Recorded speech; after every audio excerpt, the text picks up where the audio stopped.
had sent her, yeah, she sent a text. I had sent some text. Yeah, I guess it depends. Yeah. I heard her for a few seconds. And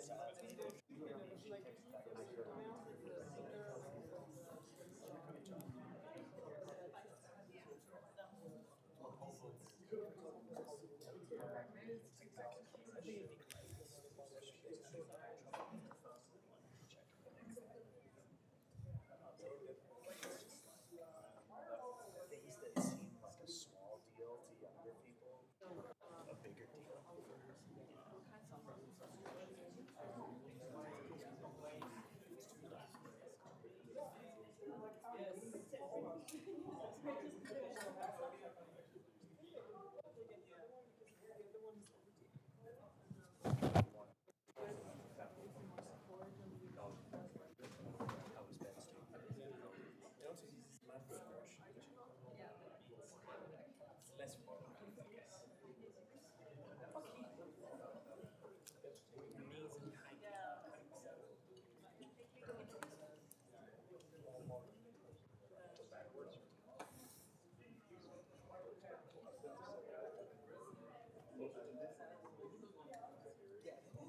Slide, and that I sort of got. Let's detect on what you actually see and what you're comparing. This was a lot of like.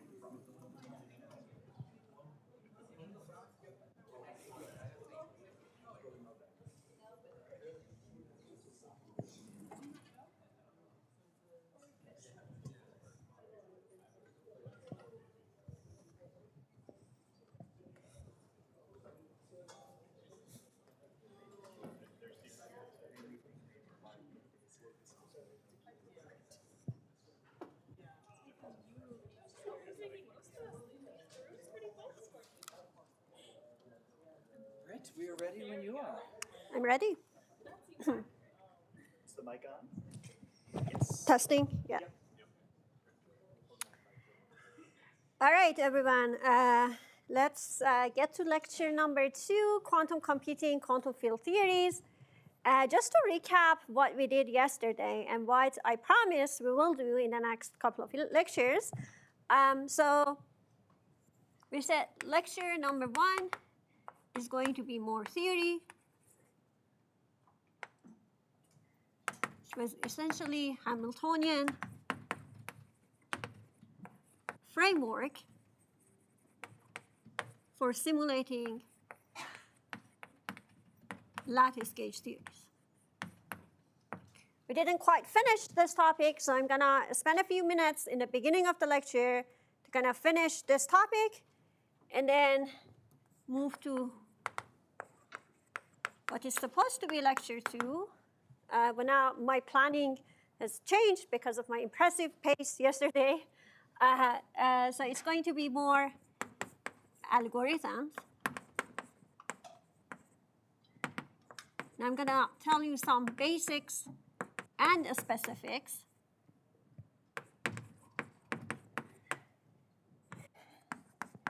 Depending on how we do today, we may be able to actually combine theory and algorithm to do some physics, meaning identifying 1 or 2 physics observables and try to see how we can take advantage of what we learned in terms of theoretical framework to be able to formulate that particular physics problem in the language of quantum computers. Yes?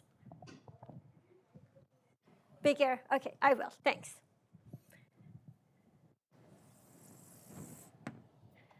So now a recap of what we did last time, lecture 1. I started by introducing Hamilton of lattice gauge theories. I said I want to start simple. I want to just consider an abelian gauge theory in 1 + 1 dimension. So we started with a case of U1 lattice gauge theory coupled to staggered fermions. And we called this formulation Koget-Susskind Hamiltonian framework. Okay? Then we defined a few ingredients for this theory. We started from degrees of freedom. We said that we have our lattice. The original lattice is going to be enlarged, and it's called a staggered lattice, meaning that any physical site is now represented by two sides, and there's a staggered lattice. And on each of these sites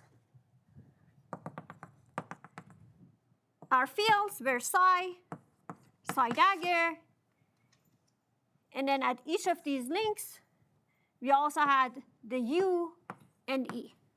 These are conjugate variable to each other, and U and E are also conjugate variable to each other. Then based on these, we defined basis states for the Hilbert space.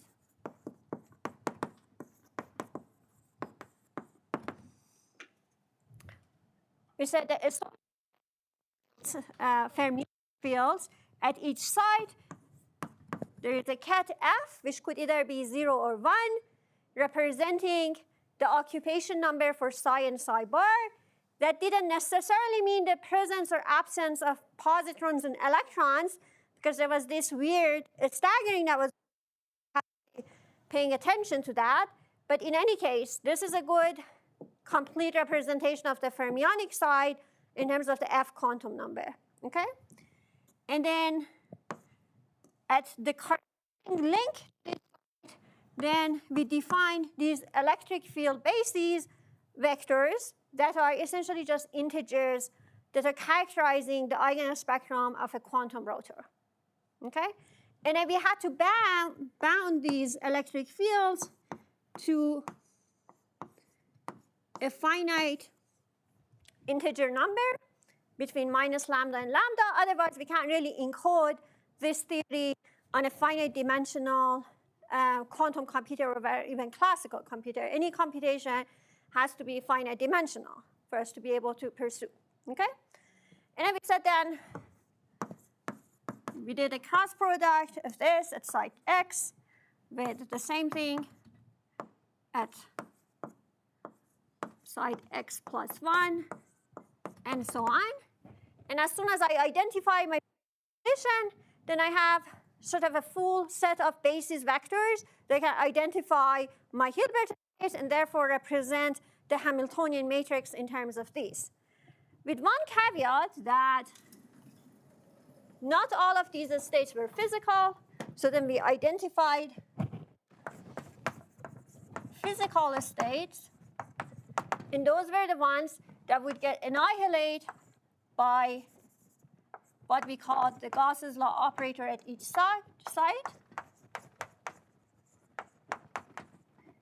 where this Gauss's law operator is defined as minus psi dagger psi plus 1 minus 1 to the site X over 2. And I missed the electric field part, plus E of X minus E of X minus 1.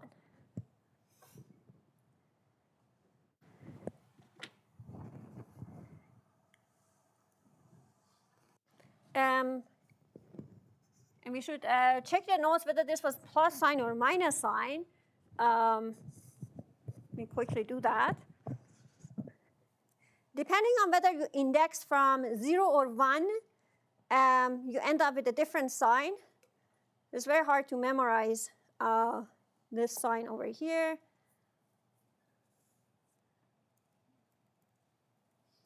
Just don't want to put anything wrong on the board.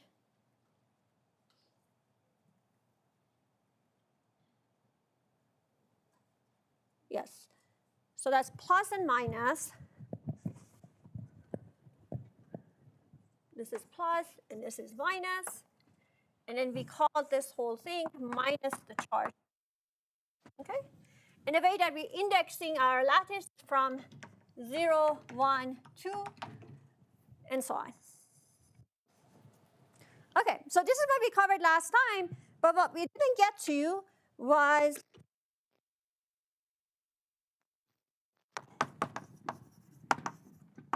So there are various ways to go about and write a Hamiltonian for this theory. You could continue Hamiltonian, the U1 lattice gauge theory, electromagnetism coupled to the fermions. We're all familiar with that. Start from Lagrangian, then you can go through the usual tricks of converting a Lagrangian to a Hamiltonian, and then you have your Hamiltonian. And then you can discretize it. But because I started from this route of first representing the degrees of freedom and Hilbert space, then I can now say I want to write a Hamiltonian that is consistent with the symmetries that I've defined, and in particular a Hamiltonian that would commute with this Gauss's law operator, so that I can make sure that this is indeed a symmetry operator in the theory. Okay? So we will write something that will commute with this operator at all sites. Okay? I have a question. Yes. G of x acting on a state psi, a physical state psi, annihilates it. Is the converse true? Yes. Still, all the physical size would satisfy us. And then, what do you mean by the converse? Like the G, That is annihilated by G of exact. So the G can have, in fact, infinite eigenvalues. And I could have defined another sector of this full theory with a different eigenvalue of this operator. It could have been 1 or minus 1. But those are not physical because I've defined, based on this definition, what the physical states are. And I'm not doing that in an arbitrary way because from nature, we know that that's the case. We have a Gauss's law that would tell us that the flux of the electric field is balanced by the charge. But if you look at the Hamiltonian formulation in a condensed matter setting, for example, where you have an arbitrariness in defining what your model is and what kind of constraints you're interested in, you can define a different sector and see what kind of physics applies to that sector. For us, this is the sector. If I had put eigenvalue plus or minus 1, I would have said I have a background charge, positive or negative charge already, and then that would be still consistent with the Gauss's law because I have already this sort of background charge. But this is sort of the simplest thing that we can think of in terms of dynamical charges. And it's consistent with what we know from nature. Okay? So at this point, it's just a choice. Yes? Yeah, so this is fixed when we choose this A equals 0, the temporal gauge. That's right. That's right. So if we change that direction, like we choose A1 equals 0, then you have to encode it. So something sort of as a node. Yes. So the question is, so I'll explain sort of what the question was. Let me start by saying that, let's say you go QD to a Hamiltonian. And then let's just think about just the pure gauge, no matter, okay? Then you have things like E squared plus B squared up to coefficient, right? And then you have a term that would look like A0 times divergence of E in whatever dimension that you are in, okay? Applies to 3 plus 1 dimension as well. And this is, say, the integral over d dx. Okay? A0 in the Lagrangian of QD doesn't have any dynamics, right? There is no sort of time derivative associated with this in QED, right? And that's why when we derive this Hamiltonian, it ends up being looking like a Lagrange multiplier for this term. Now, if you work out the equations of motions for this theory, what you're going to see is that d is equal to 0, because I set the charge to equal to 0. Okay, so this is one of the equations of motion, which is the Gauss's law. And this is the equation of motion that appears with this constant, this Lagrange multiplier in the Hamiltonian. But remember, in the beginning of the lecture last time, I said I'm going to set this to 0 because I fixed my gauge to be a temporal gauge. So kind of I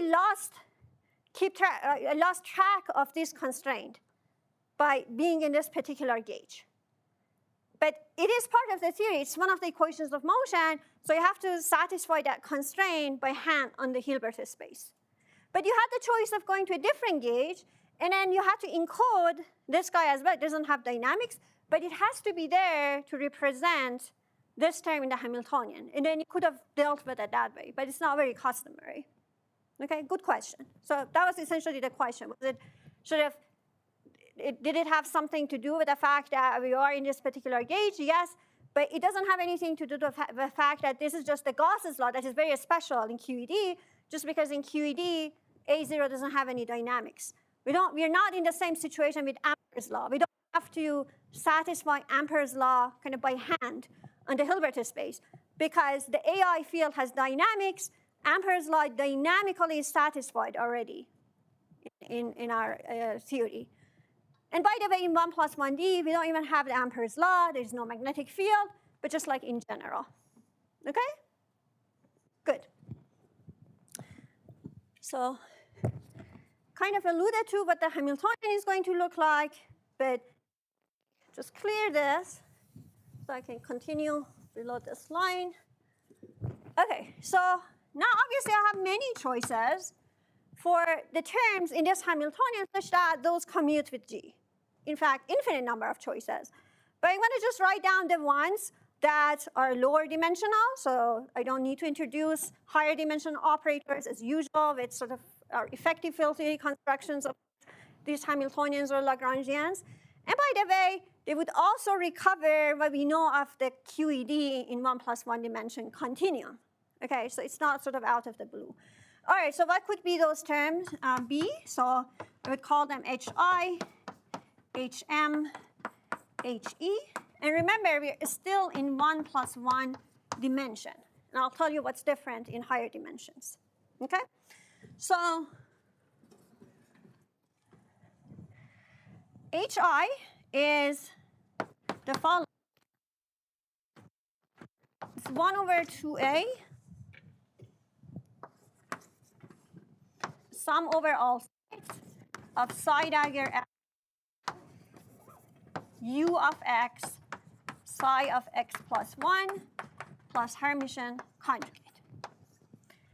Okay, so first of all, it is not hard to check that this operator would, if you don't see, we have a couple of minutes to do the commutation algebra, but this term is indeed gauge invariant, meaning that it commutes with the Gauss's law. Okay, so that's one thing to notice. The other thing is that this is really sort of, if I remember what this operator was, which was e to the a, g, a, and I try to expand this in a small a, then, and remembering that this is like 1/2a, you kind of start to see that you recover the continuum, sort of the derivative or side the continuum. So 1/2a comes from the fact that this is really a derivative operator that turned into these discrete derivatives between nearest neighbor site. And then at sort of leading order in lattice spacing, we kind of recover the, so this is d slash minus I a slash psi. Okay?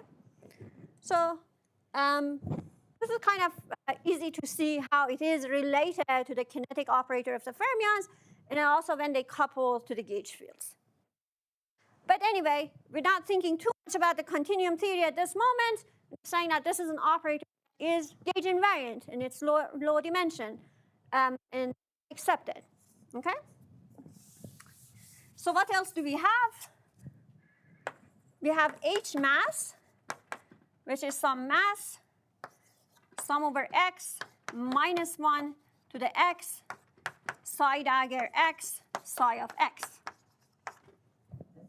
Okay? So it is not hard to believe that this is a mass operator, because it looks similar in the continuum. But what is a bit strange is this staggering factor, minus 1 to the x. And again, for those of you that want to kind of figure out where this might have come from, remember in the continuum we have m psi bar psi,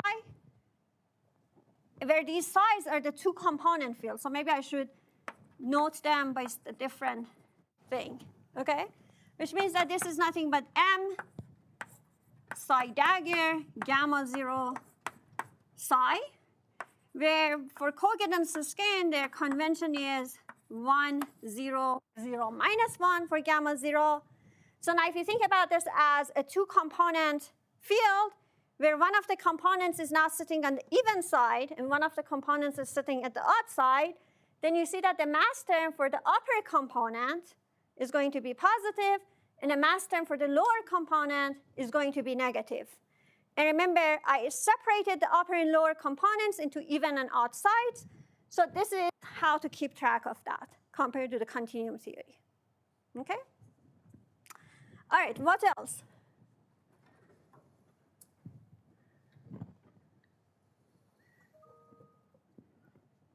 I'll go to the other side so that you can see the whole thing. Okay, so now finally we have H sub E. And this is nothing but 1 over A squared G sum over X E squared. Just a word of dimensions. In this 1 plus 1 D theory, the mass dimension of this guy is 1, which is different from 3 plus 1 dimensions because electric charge is dimensionless in 3 plus 1, but it is not in 1 plus 1. Obviously, the mass dimension of A is minus 1. So then I'm left with 1 over A as the mass dimension, which is exactly 1 unit of mass for the Hamiltonian. So it has the right dimension. And here we're working with dimensionless fields. So E, psi, and du have mass dimension 0, which is convenient so that I just deal with dimensionless operators that act on the Hilbert space, on those basis states. Okay? And again, this shouldn't be surprising because again, in QED continuum, we have the energy stored in the electric field that goes like E squared. Okay? So you can already see what's the action of each of these Hamiltonian terms on the basis states that I've defined over there. Psi dagger psi are creation annihilation operators on the F ket, and then U is a raising operator that acts on the E ket, right? Psi dagger psi at the same side is going to be a number operator for the ket F, and then E squared is going to be, again, a diagonal operator, gives back the eigenvalue, which is E. Okay, so it is now very clear how the Hamiltonian as an operator would act on our Hilbert space. It's very important when we design our quantum circuits to keep track of these things. Okay? This is 1 plus 1 dimension. So there is no magnetic field in 1 plus 1 dimension because, any idea? There is no? No two dimensions that don't include time for magnetism to be the anti-symmetric product of. Okay, so that's the mathematical answer. So sort of the more like physical answer is that there's no currents, right? I mean, there is no loops of currents to define like the Ampere's law and then get your magnetic field, right?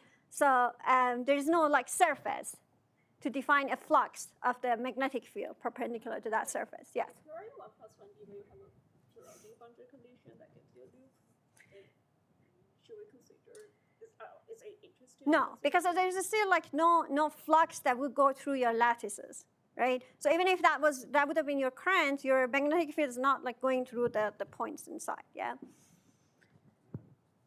Okay, so now, good thing that you asked because I wanted to say what happens now, for example, in 2 plus 1D. Then the Hamiltonian would have almost exact same form as before, except now you have the magnetic term. I said almost exactly the same because there is like one subtle point about the fact that I have a staggering going on here. And remember, if you're in 2 plus 1 dimension, your psi dagger d slash psi is going to have both gamma 1 involved and gamma 2 involved. Okay? That means that if you're hopping along the x as opposed to along the y direction, you may get a different phase in that hopping term. Okay? So in 2 plus 1 dimension, I would have exact same hopping along the x, but it turned out that you have a hopping along y, a term that looks similar, but it hops along y direction. That goes like with a coupling that is -1 to the x now, okay? If you don't believe it, just like, again, go back to those upper lower components, try to expand this out, separate them out, and see then how your hopping would look like. This is something that we're not going to work with throughout the lectures, but something to keep in mind, that because we're working with these staggered fermions, they're going to look a bit different in terms of their kinetic energy, okay? Of course, if you're in 3+1 dimension, then not only you have like upper and lower components, actually 4 components spinor. So you have more complicated staggering that goes on, and therefore more complicated space-dependent phases in those hopping terms. Something that was worked out by Kogan and Susskind many years ago, and in fact, people are using these staggered fermions in classical simulations of lattice QCD, okay? All right, so what does the magnetic term now looks like? Well, again, it's got to be an operator that will commute with the Gauss's law, and then it has to be gauge invariant. And for the sake of this, I'm going to define an object that I would call P mu nu. It starts at site x, and then I go with u mu along this direction, and then I go along u nu along this direction, and then u mu dagger, and then u nu dagger, something like this. And I'm going to define the product of these things as P mu nu. So let me write HB now, which is A to the D over A to the 4 G squared, sum over X of trace of 2 minus P mu nu minus P mu nu dagger. Okay, so why this complicated form? So as I said, the P mu nu is really defined as the product of u mu. So u mu, u nu, u mu, dagger, u nu, dagger, and then at the corresponding site. So the first one is going to be at x, but then you have to define like this with the next one, the next one, and the next one. Okay, so that's just sort of the product of these. Why this pretty strange form? You might know the answer, because again, if you replace the u with e to the I g a times a mu, then you're going to see that if you expand in a small a, this expression over here, then you recover, leading order, a term that looks like b squared up to corrections in lattice spacing. And therefore, it recovers the continuum magnetic field Hamiltonian. So that's the idea. Is this the only choice? No, it is not. But this is a convenient choice because it's built out of the minimal gauge invariant sort of 2D component that I can make out of this lattice. Yes? Yes. So by mu and u, we only mean, in this case, because 2 plus 1D, the 1 and 2 direction, x and y direction. Okay?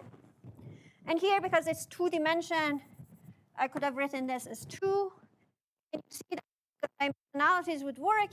So these guys were all for 1 plus 1D. In 2 plus 1D, again, you can work things out. The dimension of G is going to be 1/2. And sort of everything else is as we set up. So if that's the case, I get the dimension 1 here.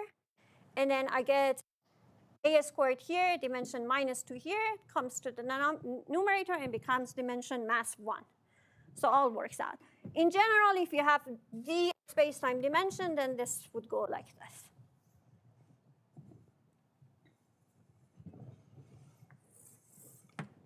We're not going to work too much with the magnetic Hamiltonian throughout this lecture and next lecture.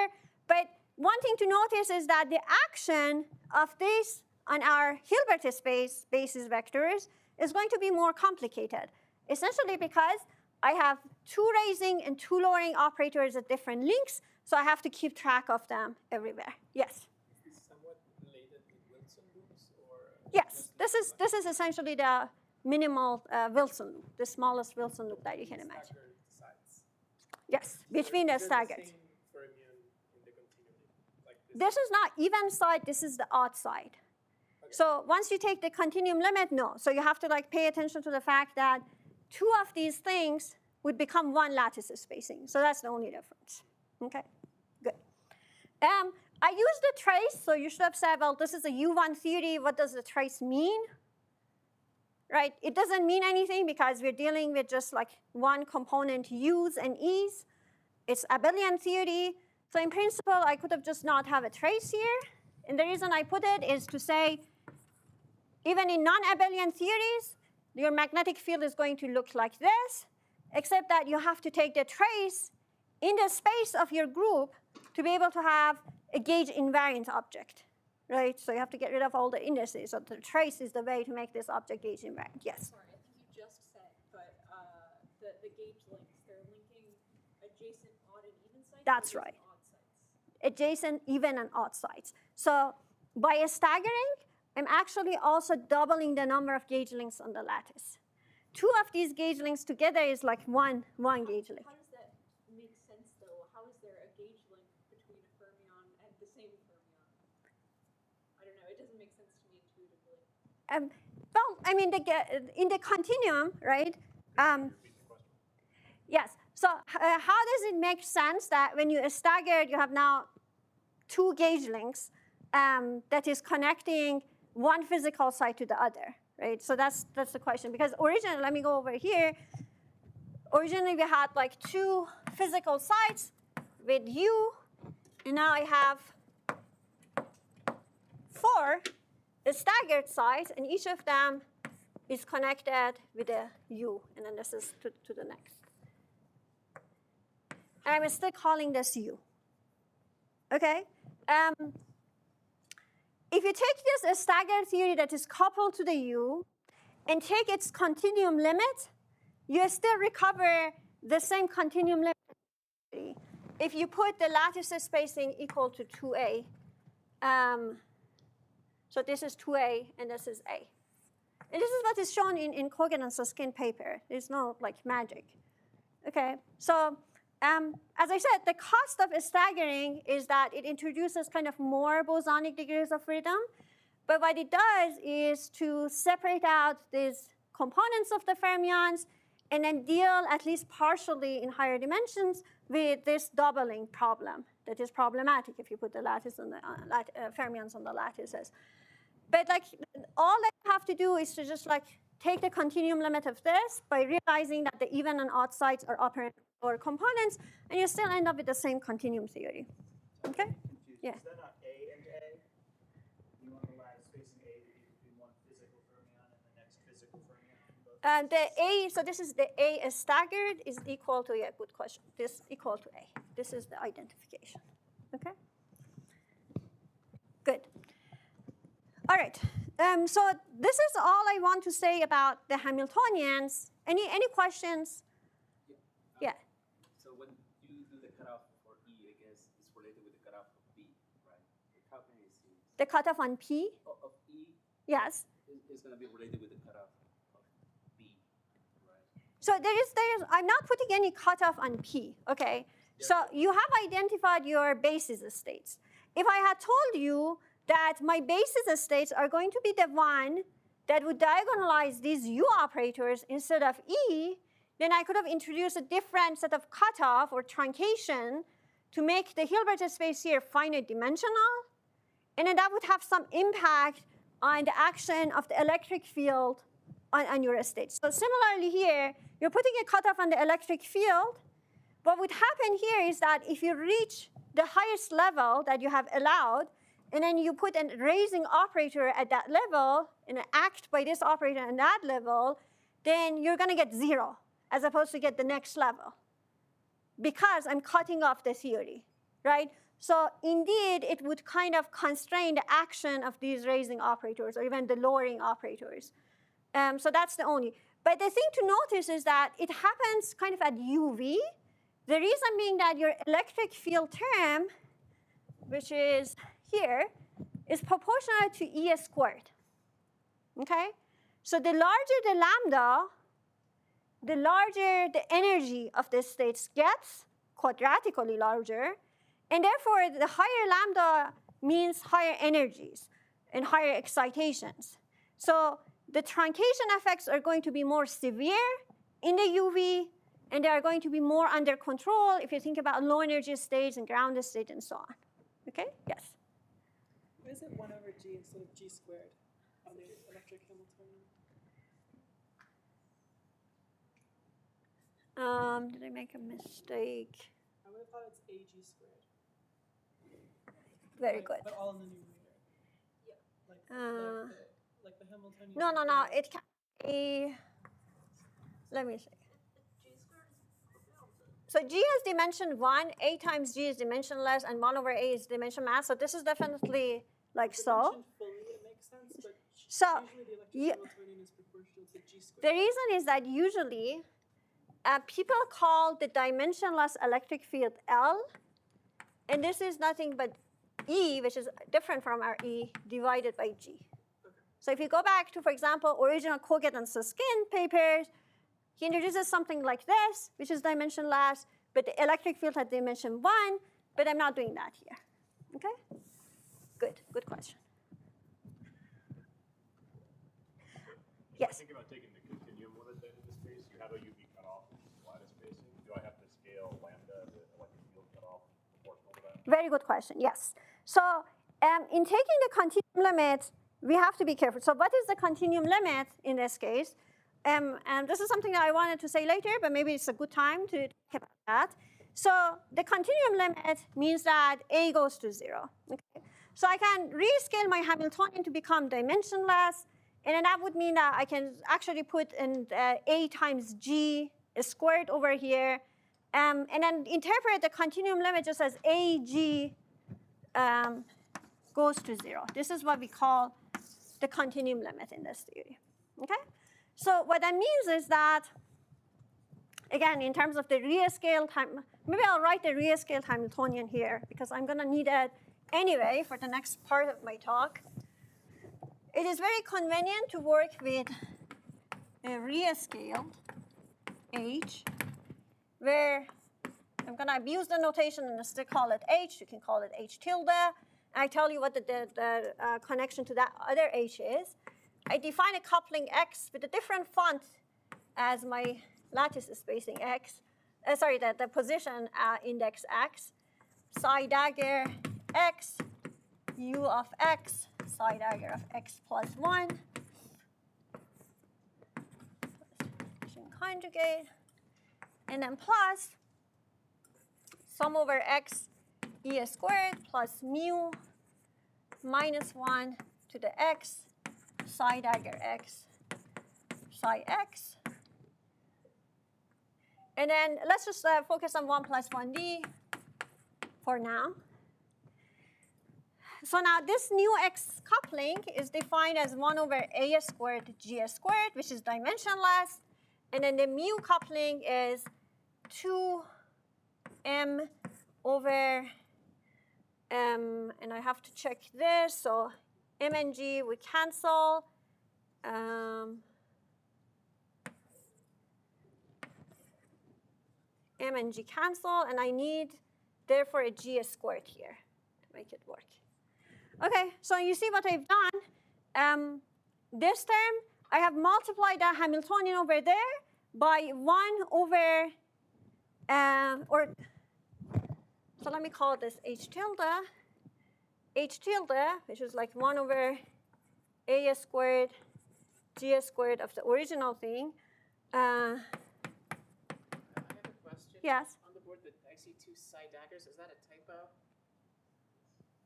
The second side should have a dagger. Yes, thank you. Yes, that's a typo. Yes, and easy to fix. Thanks. All right. Just making sure it's not a Majorana mass or something. Yeah. So let me go over there and say what I did to make this a dimensionless thing.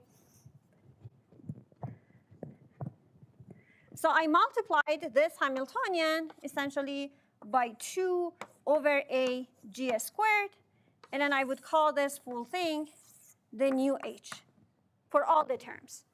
And then therefore, if I multiply 2a g squared m, I get my mu, which is dimensionless. And then importantly, this term becomes, do you miss some factor of 2 from this Hamiltonian? I'm looking at the Kogut and Susskind paper. Uh-huh. It has, they seem to use B as the vector potential, so but it has A Okay. over 2g squared as the coefficient of the Hamiltonian, if I'm reading this right. But they also do it in a different dimension. Oh, it's a different dimension? Okay, never mind. Yeah, no, I'm pretty sure that, so let me check one more time. My notes are correct.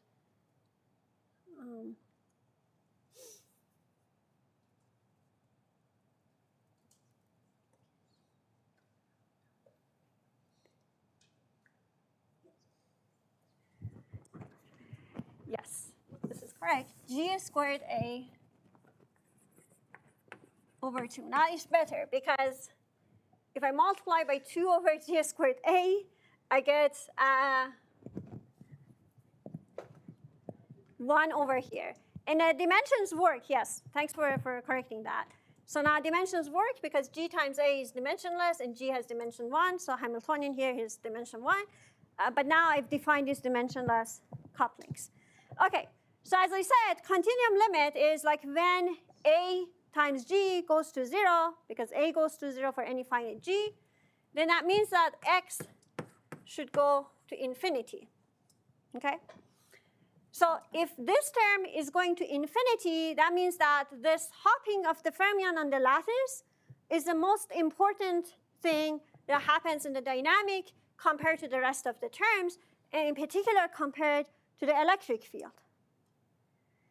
If this is important, that means so many times that this U operators act on the, even if you start from low energy, no excitation in the electric field, this is going to raise the electric field.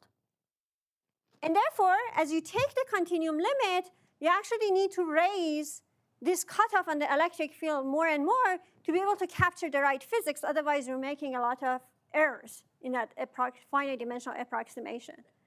Okay, so, and this is something that I wanted to start the next topic by formulations of lattice gauge theories in the Hamiltonian framework.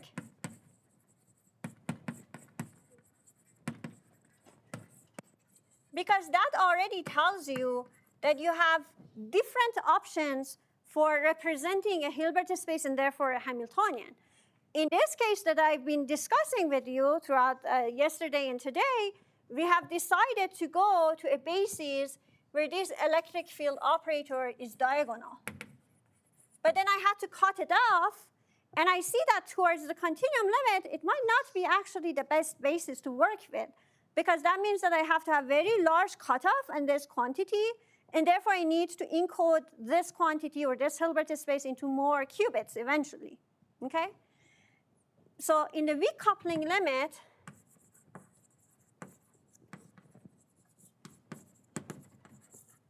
which is corresponding to the continuum limit, it's essentially called weak coupling because A times G is the coupling. So it goes to 0. So that's why it's called the weak coupling. E basis is not very good because it requires more encoding overhead.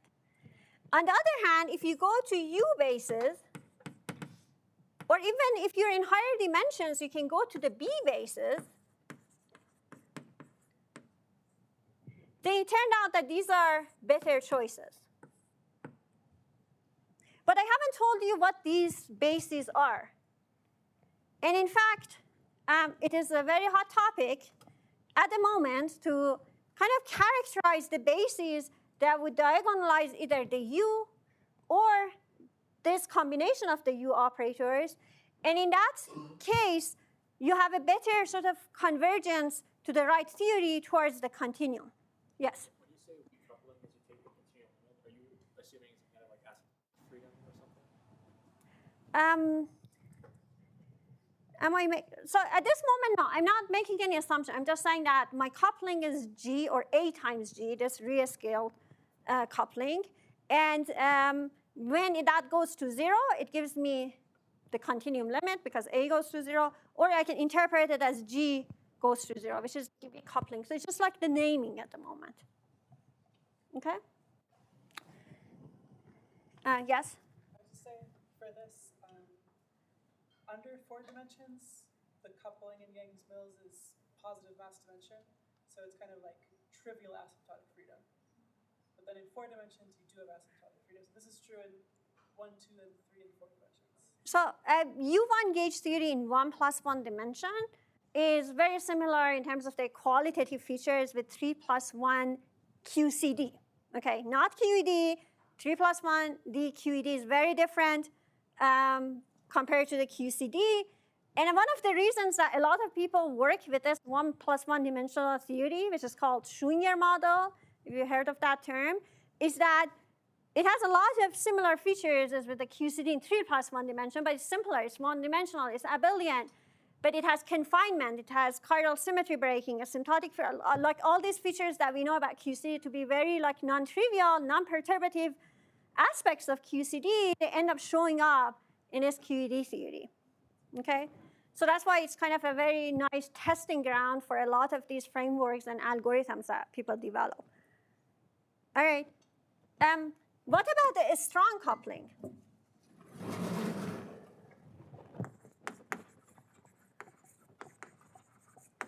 This is also a very interesting limit, and this is the limit where electric field dominates and X goes to 0. So this is the limit where X coupling that we define goes to 0. And this is called a strong coupling, which is unintuitive. If we call this a coupling and goes to 0, it's actually 1 over AG squared. That is the coupling.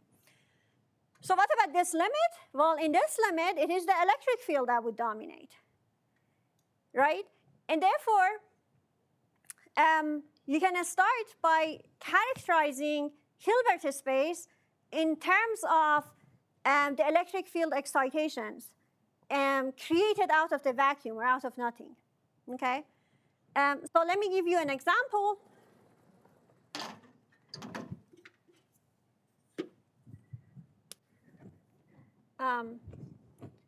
What is the vacuum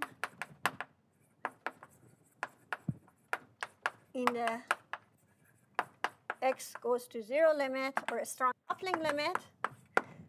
And I'm going to work this out because it's kind of very important. A lot of times, our algorithms would start from this limit because it's very easy to prepare at a state like this. And then we do more non-trivial things through time evolution with this state. So let's see what this state would look like. Well, in terms of the conventions that we had, so let's say we have our sites like this. And then we have site 0, 1, 2, 3. So what would be the possibilities for a vacuum state here? So we want to minimize the energy. And we know that E squared is the largest contribution in this limit, okay? So if we want to minimize the energy, well, all the electric fields better be 0, so no excitations in the electric fields.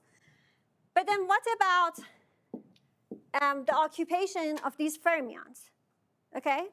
So there could be 2 choices in principle. If I didn't, so let me write them down. So there could be there's 0, and then the electric field is 0. So this is at site 0, cross-producted with, then this could be 1, so staggering, and then site 0, site 1, and then so on.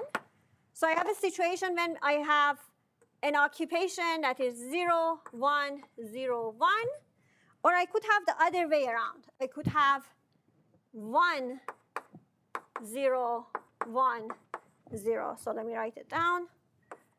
1, 0, 0, 0. So this is electric field. This is always 0. 1, and so on. So only one of them would satisfy the Gauss's law. But let's say I had not told you about the Gauss's law. In fact, these two possibilities would be there. So why is that? So there is a degeneracy, and this degeneracy is when the mass is equal to 0.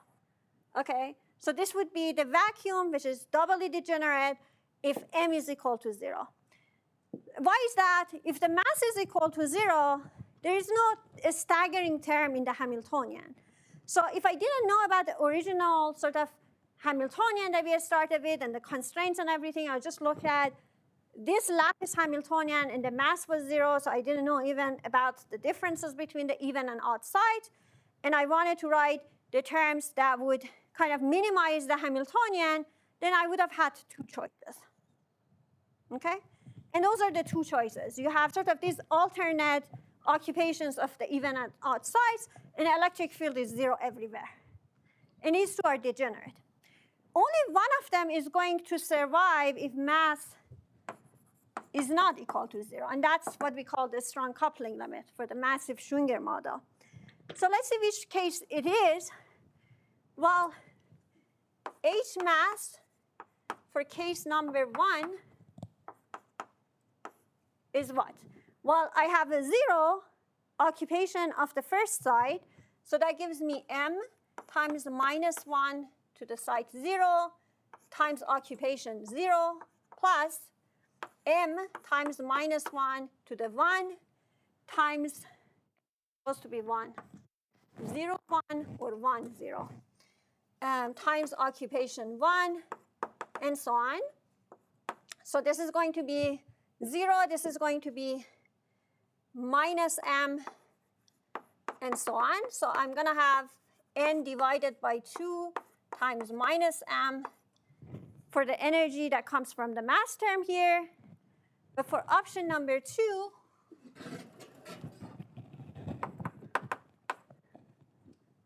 H mass for number 2 is going to be m minus 1 to the 0 times 1 plus m minus 1 to the 1 times 0, and so on. And this is going to give you plus m times n half, which is bigger than this guy. So this configuration is going to give you a lower mass, assuming that m is positive. And therefore, we declare this to be a strong coupling vacuum. Okay? This exercise also gives you a sense of how we do calculations in the Hamiltonian framework. It's very different from when you do continuum perturbation theory or you do Euclidean lattice gauge theory. It's kind of a different set of rules for playing with these things, right? So this is how to make sense of this. So then we declare this state to be the state that has the lowest energy of all the possibilities in the Hilbert space that is out there. And this is one of the reasons that we actually identified 0 to be the absence of electron, so absence of electron, and 1 to be absence of the positrons. Okay, so according to what we did last time for the charge of these states, we said the charge associated with 0 was 0. The charge at even side associated with 1 was 0, so that means that we have no electron or positron. But then here, if we had 1 at even side, we actually have an electron sitting there. And we have 0 at even side, we have a positron sitting there. Okay, so it is obvious now that this state would have not been our ground state. It actually has some particle content, and therefore it cannot be the ground state. This is the one that is empty. It doesn't have any electron, it doesn't have any positron, it doesn't have any electric field. Okay? So in a sense, in this limit, the empty state or the vacuum state is trivial. Whatever we call a vacuum is exactly when there is no particle content. Okay? But things are very different in the weak coupling limit. If you ask me what is the vacuum of the weak coupling limit, I would say the answer is very complicated, and I have to do non-perturbative full diagonalization of the Hamiltonian to know what that state is. It's going to be a complicated linear combination of the empty state plus some other states that are not necessarily empty. And in that sense, it is very similar to QCD. When we say QCD vacuum, which means that there are no baryons or mesons, it doesn't mean that it's trivial, because it can actually be a very complicated state of pairs of quarks and antiquarks and gluons, and characterizing that state is a very hard, computationally hard, analytically hard, and every problem, right? And in a similar thing, the weak coupling limit, which is the continuum limit of this U1 theory in 1 + 1 dimension, is also very non-trivial, at least in this electric field basis. Okay, so coming back to a question that I think you asked when I said I can act by some powers of the Hamiltonian on the empty states or the trivial vacuum. So this was not really the vacuum, it was like sort of empty state. To get other states in the theory or in the Hilbert space, that's exactly what I meant, that this could be a state that is empty, it doesn't have any particle excitations on it. But on the other hand, the action of the full Hamiltonian on this state could be non-trivial. If I set x to not be equal to 0 and some finite number, then this state is not an eigenstate of the Hamiltonian anymore. I'm going to get non-trivial dynamics. Okay? So that's why I said a lot of these quantum simulation experiments that people have done with this model usually start from this simple alternating fermion state, and it's called the strong vacuum limit because it's empty, but it tells you that the vacuum is non-trivial, and as a function of time, if you evolve that state, you're going to start to see more particles popping out. So then you can see pair creation out of the vacuum or out of the empty state if you do that kind of dynamics. Okay? Any questions? Do you relate this with Yes. asymptotic freedom confinement or the criticality at some point, or it's not related? Criticality.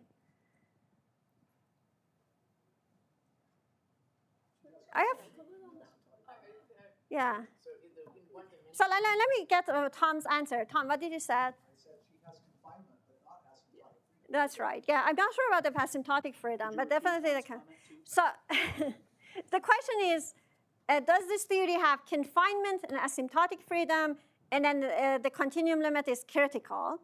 The theory has confinement. In fact, all 1 + 1 dimensional gauge theories have confinement. Just they're very simple. And the way to see it is that you have this sort of term, electric field square term, and if you have like a pair of quark and antiquarks that are connected by these gauge-link operators, and then you try to separate them out, you're kind of increasing their energy. At some point, it's more advantageous to just like break the string, and then you have a lower energy state. So like you see the concept of confinement already sort of just in 1D theories because of this feature.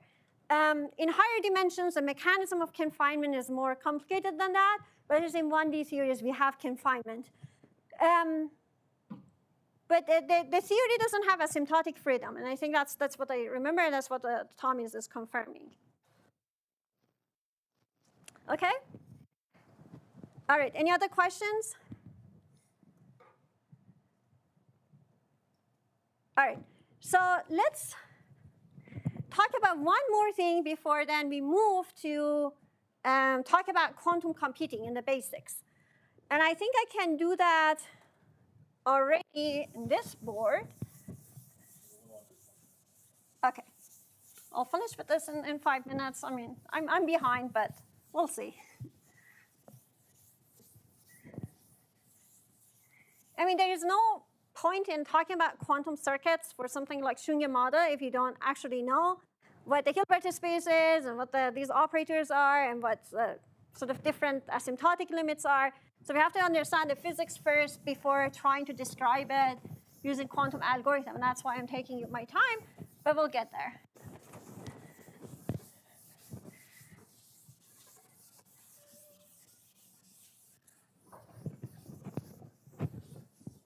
So again, I talked about formulations. You can also note that I didn't actually have to introduce these gauge degrees of freedom in this 1 + 1 dimensional theory, particularly if I have boundary conditions. So why is that the case? So let's say I have a lattice, and then I start with some fixed flux of electric field coming in, okay? And then I have 0.0, 1, 2, and so on.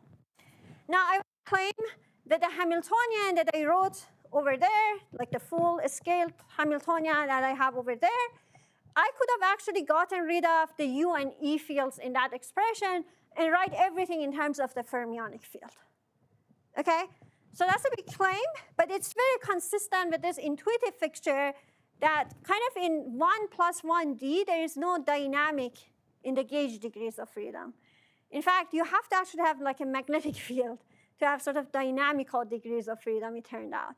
So let's see why that's the case. Okay, so I can do two things. I can do a gauge transformation as following, that I take my psi x and transform it to the product of all the u's, y's that are smaller than x times psi of x, and similarly for psi dagger of x, u dagger y psi dagger x. And as I said, this is a gauge transformation. At least I want it to be a gauge transformation. So at this point, this is just a bunch of unitaries. So that's a valid gauge transformation in U1. But I have to do it consistently also for the U field. The way that the U field would transform is that if this is site x, this is site x plus 1, I have to transform it from the left, just like as I did with the psi dagger. And I have to transform it from the right, just as I did with the psi at x plus 1. Okay? So this is how it goes. Then you have u of y smaller than x, and then u of x. And then here you have, let's call another variable, u dagger z, z is smaller than or equal to x. Yes? Also, the U as gauge links and U as transformations are these. The u is the gauge links. Okay? The u are the gauge links. I'm saying that if you have a psi at position 1, then transform it to the psi at position 1 times the u that is before it. And that's a valid transformation because it's a unitary transformation. As long as you also do it consistently for psi dagger and you do it consistently for the u. And let me check the daggers. I don't want to. In the products, you didn't reverse the order of the matrices U, and you put Because it's a U1 theory, it doesn't really matter. If it was a non-abelian theory, I should have paid attention to that. Yes. Shouldn't psi dagger still be on the left side of the operator to be the conjugate of the one above? So what I have in the notes is correct as what I have there. So what's the question? On the psi dagger equals transformed, why is psi? Again, doesn't matter. These are just numbers. Okay, so if it was a non-abelian theory, I should have paid attention to that because this would have been an n component, say fermions in a fundamental representation. So I had to pay attention to whether it comes before or after this guy. But for the U1 theory, it doesn't really matter. So I just wrote it like this.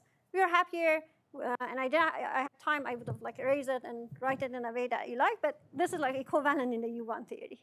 Okay? All right, so this is the form. But the nice thing to notice is that what is this? This full thing. This is a unitary group. So I have all the u's that are sitting before x, and then I have u of x, and I have all the u daggers that are sitting before x, including x. So that's just 1, because it's a unitary group. So I found a gauge transformation that gives me unitary group. So I didn't even have to introduce the u's. I could have gone to this, gauge such that all the u's are 1. Okay? And I could do it because this is like open boundary condition, so I don't have kind of translation invariance. This is like very unique point on my lattice. If it was like periodic, then there was no way to like define something like this because you wrap around, and this is like not very well defined. But with this boundary condition, I can. And here is the next trick. Let me put this all the way off.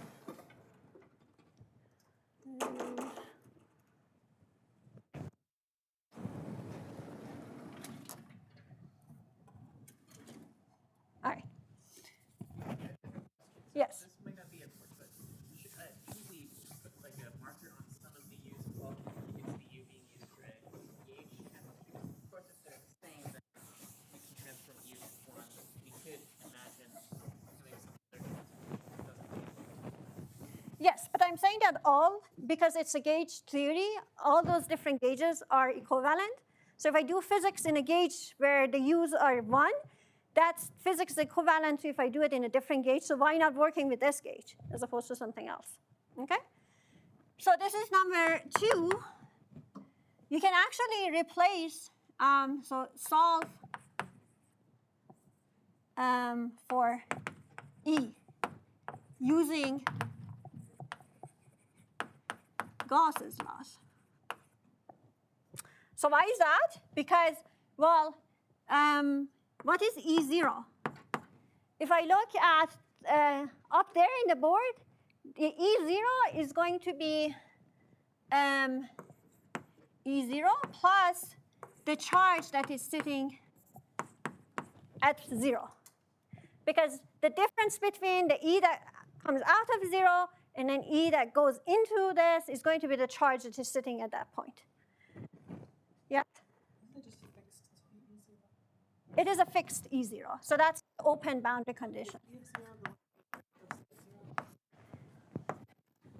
So our condition was that E that emanates from this minus E that emanates from this, which is x minus 1, equal to the charge at x. So that's all I'm doing. So now this one is just E0. I put it on this side. This is Q0, and therefore I have this relation. Now E1 is going to be E0 plus Q at 1, which is just E0 plus Q0 plus Q1.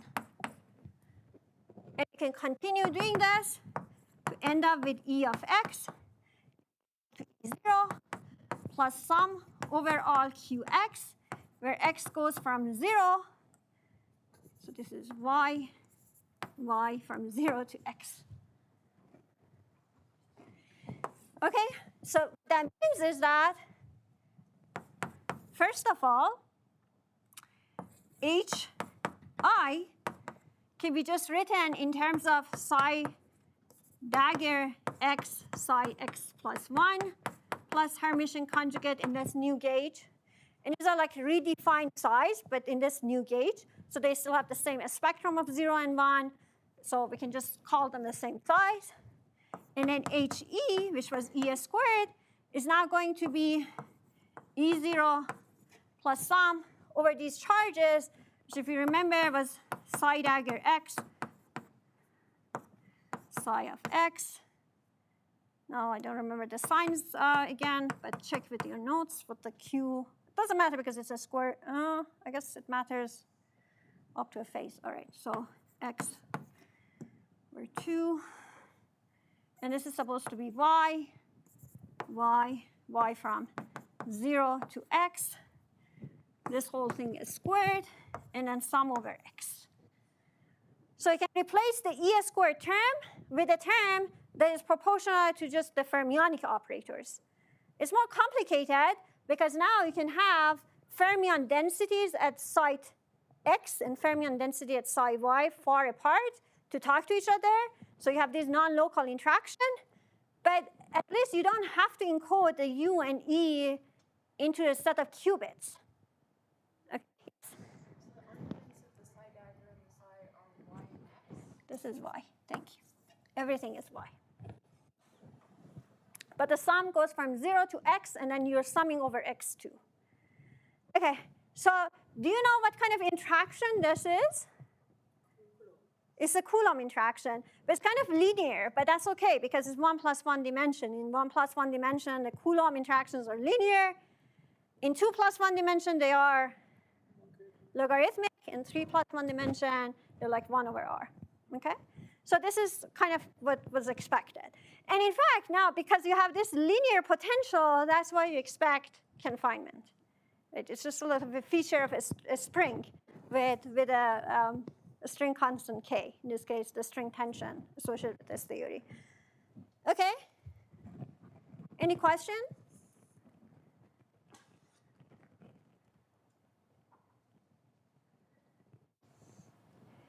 All right, so in the next few minutes, I will set up, so I would need the slides. I would set up sort of the quantum simulation problem, and then next time I'll show you explicitly how to write algorithms to look for things like time evolution, state preparation in a model like this, okay?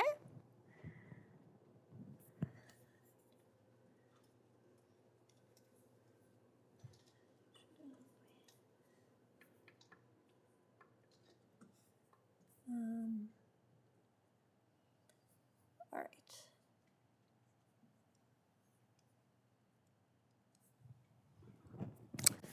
Okay, so I want to do a few slides because I have more colorful, beautiful slides to show sort of qualitatively what the quantum simulation steps are. And then next time, I'll still use the board to derive some algorithms for simulating these things. Okay, all right. So what are the different stages of quantum simulation? All right, so the first stage is you have to prepare your state. Because whatever you're interested in, you have to first define what state you're interested in their properties, and then therefore you have to prepare it. And this step might not be necessarily trivial, okay? So for example, if you want to prepare even the vacuum of QCD, how do you do that? Because we don't know the wave function of the vacuum of QCD. So we have to kind of understand how to do this step efficiently. And I'm going to talk a little bit about that later on. We can even prepare thermal states. Okay, so something to keep in mind. The next thing is that, as I said, real-time dynamics is very important to us. We want to see how these states evolve as a function of time. For example, if you prepare 2 wave packets of protons, you have to evolve them with a Hamiltonian of a standard model to see what happens, right? This is how scattering is defined in quantum field theory. So how do we actually evolve with the time evolution operator? So again, it depends on the mode of the simulator. I talk a bit about this. Depends on the choice of formulation, all these basis states, different implementations. So you have choices, you have options here. And those options also depend on the framework problem. And then finally, you want to measure observables. You want to learn some physics out of this process.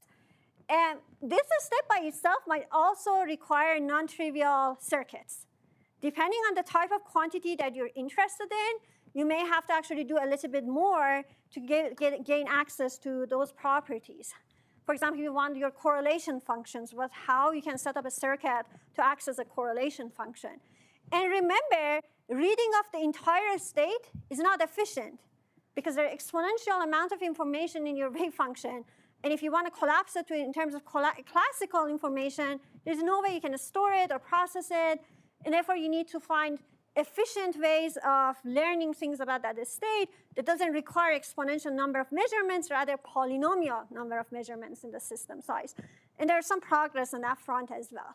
So I'll talk a bit about this towards the end of the lecture too. And maybe along the way, you also still need your classical computers, these supercomputers that we have at our disposal to help with various different stages of this process. For example, you can use your conventional lattice QCD because you know all these spectra, low energy spectra, you know some things about the structure of these objects, the form factors, Parton distribution functions maybe, and maybe you can use all those knowledge to more efficiently prepare the state that you're after. Otherwise, it's going to be a very expensive quantum algorithm if you want to do an end-to-end quantum circuit for it. Okay?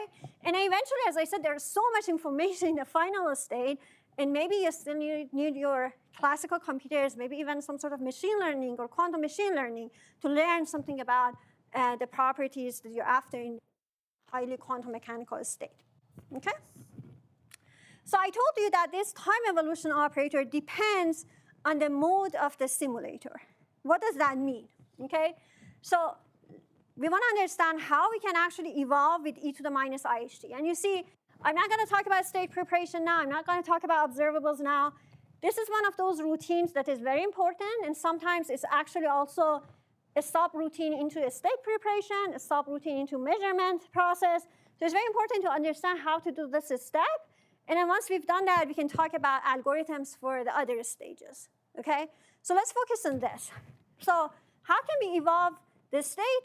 Well, we can do it in an analog way, meaning that I find a nice quantum hardware that I can engineer its interactions in the lab such that they would mimic the Hamiltonian of the target theory. It's not always perfect, and so far we don't have an analog simulator of a standard model theories. But we have analog simulators of certain simpler models of gauge theories or quantum field theories. But the good thing about this is that then I can evolve continuously in time, because if I run the experiment, it's going to approximately simulate the model that I'm interested in. So that's really a win. Okay? So your degrees of freedom in an analog simulator don't have to be just qubits. They could be fermions, bosons. That's another advantage of these machines. Okay? What about digital? As I said, we don't have analog simulators of the complicated models that we're after. So what can we do? Okay? It turned out that if you digitize the evolution into smaller steps, then there is a way to actually sort of deal with this. So let me first talk about this part. Let's say you have a Hamiltonian that is the sum of many terms, but each of those terms is simpler. For example, you can have nearest neighbor interactions. So you don't have to engineer the entire Hamiltonian over the entire lattice at the same time. You can just sort of simulate one term at a time, either a local term, a nearest neighbor term, whatever, right? And then you know how to circuitize that small piece. Then what you can do is to kind of separate out those Hamiltonian terms into this Trotter expansion. As long as you do this process many times for a small Trotter steps, up to some errors, you're going to recover the full evolution. And this is something that is very common. This is not the only way that you can digitize time evolution, but this is one of the most common ways. And I just finished in 1 minute so that I can come back to this. I just want to say that you can actually sort of combine the advantages of both sides. You don't necessarily have to do either digital or analog. You can still use your qubits, your universal set of gates, and these digital sort of, you can still use this digital approach to the time evolution, but you don't have to use sort of those qubits. For example, you can use your bosons, fermions, define some sort of intrinsic gates over those degrees of freedom, and so somehow sort of combine these two steps to do more efficient simulations of your models. And in fact, this is something that is also becoming very popular, particularly for these simulations of gauge theories. And this is sort of a summary of what I just said. I just want to say that next time, then we would be ready to actually see some tools and start to draw